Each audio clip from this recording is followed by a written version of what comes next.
Hey guys, now we're going to go through solving simultaneous equations using the elimination method, okay? So basically elimination in the English language basically means like removing, okay? So we're going to eliminate pretty much one of the variables. So in this situation, we have two variables, x and y.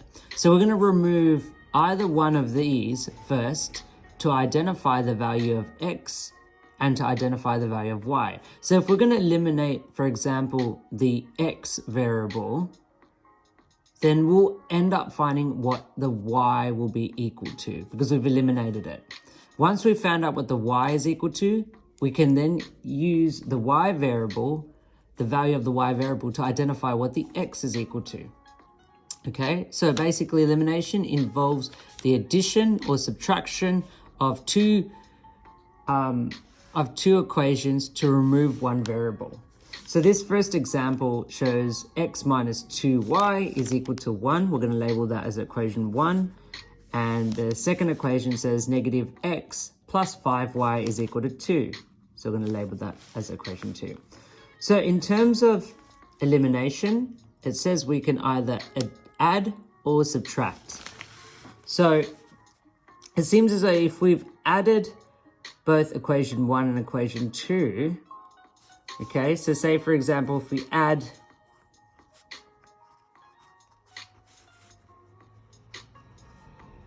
those two equations, okay, so if we go x plus minus x, what will happen there? Basically, the x variable will be eliminated. Okay, so we're going to write here, add 1 and 2. So it's sort of a note to both the examiner and yourself that you're going to add both these two equations. So now we're going to be left with minus 2y plus 5y is equal to 1 plus 2. Now we are left with basically negative 2y plus 5y. So we can do that as becoming 3y is equal to 3. How do you identify the value of y? We're going to remove that 3 and bring it to this side. How do we remove it? What's the 3 doing to this y? It's actually multiplying it. So to bring it to this side, you're going to be dividing it. So y is equal to 3 divided by 3. Y is equal to 1. Now we found out the value of y. Okay. We can now use the substitution method to solve for the value of x. So which equation should we substitute the value of y is equal to 1? Which equation would you choose?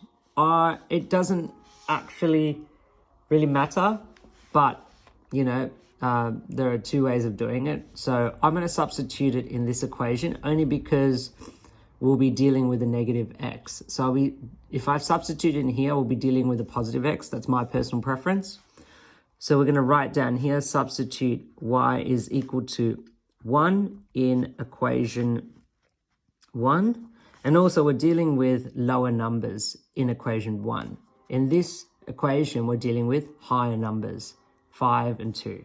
So there's no actual, proper way to go about doing this, but I find substituting equation 1 as being the easiest.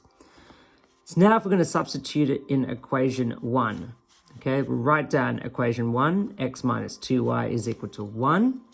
Substitute y is equal to 1 in equation 1. Okay, so wherever y is, we're going to put down the number 1. So y seems to be here. So x minus 2, what's the 2 doing, negative 2 doing to the y? It's actually multiplying it.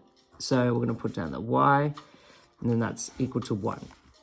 X minus 2 times 1 is negative 2 is equal to 1. Now we're trying to find out what the x is equal to. We're going to bring pretty much the negative 2 to this side. How do we do that? What's the opposite of negative 2? It's actually plus. So x is equal to 1 plus 2. X is equal to 3. So that's how you solve for both x and y using the elimination method. But what you noticed as well is that we also use the substitution method a bit afterwards. So I'm going to go through the next question.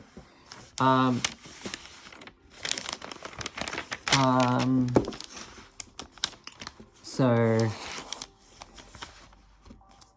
question number 2 is 3x. So we're going to go through, let's say if we go through this question. 4x plus 3y is equal to 18. 3x minus 2y is equal to 5. Now the first thing is to label the equation, so equation 1 and equation 2. So we need to pretty much use elimination method to remove one of the variables. So as you notice, this is a 4x, this is a 3x, this is a 3y and a 2y, okay?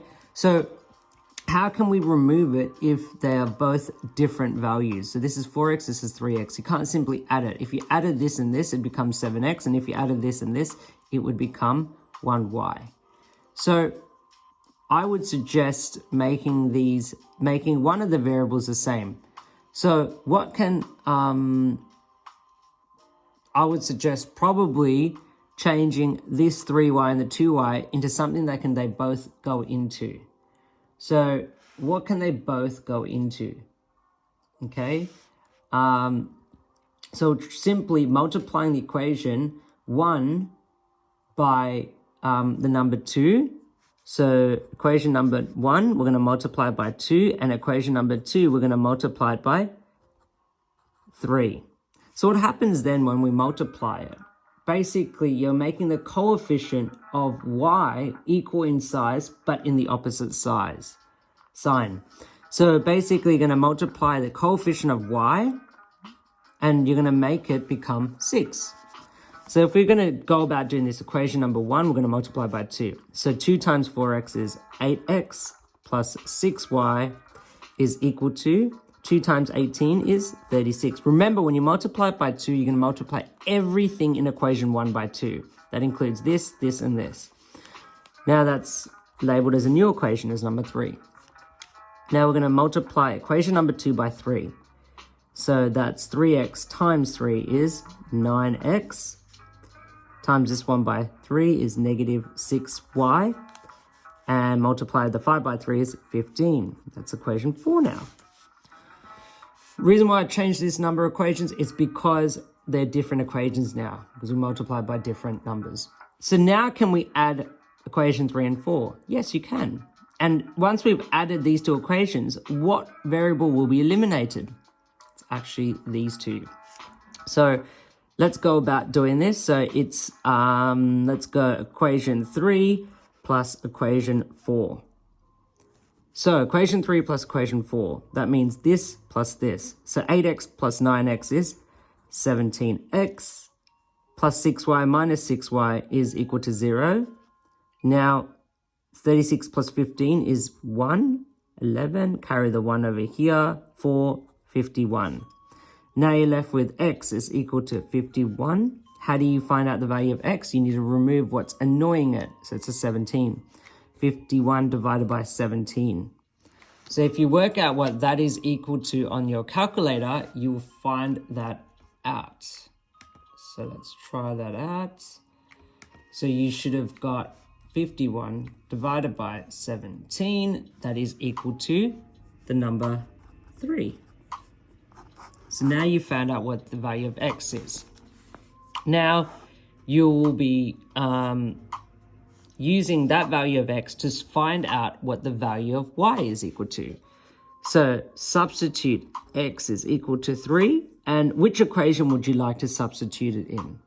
So I'm planning to substitute x is equal to 3 in equation 2. Reason why I chose equation 2 is because it doesn't have high numbers like 18. Okay, so you can choose to substitute in this one if you want, but I'm choosing to substitute it in equation 2. Okay, so let's substitute that. You can substitute it also in these equations if you want, but again, these are all higher numbers. Okay, so substitute in equation 2. So let's substitute it. So we'll write down the equation first. Okay, so wherever x is, we're going to substitute as 3. So 3 times 3, because 3 is multiplying by the x, minus 2y is equal to 5. 3 times 3 is 9. Minus 2y is equal to 5. Now, how do we solve for y? What I would do is bring this negative 2y to this side. Or you can do it the other way and bring this 9 to this side. Okay, so if I bring it to this side, it's going to become 9 is equal to 5 plus 2y. What's annoying the 2y? It's actually both the 5 and the 2y. So I'm going to get rid of the 5 and bring it to this side. That's 9, take away 5 is 4 is equal to 2y. How do you identify what y is? What's annoying the y? The 2. Now, how do you remove the 2? We're going to be dividing it. So 4 divided by 2 is equal to y. 2 is equal to y. So x is equal to 3, y is equal to 2. So if they've identified it as a coordinate, it's going to be 3, 2. So that's how you go about doing those questions. I will now let you guys have a go at those questions. I'll put up 2 questions in the next video, and I'll go through explaining how to do those questions, and hit pause so you guys can attempt those particular questions. Okay, so hopefully that has helped you guys. If you have any questions, please do not afraid to either email me or put up a notice. Yeah, good luck.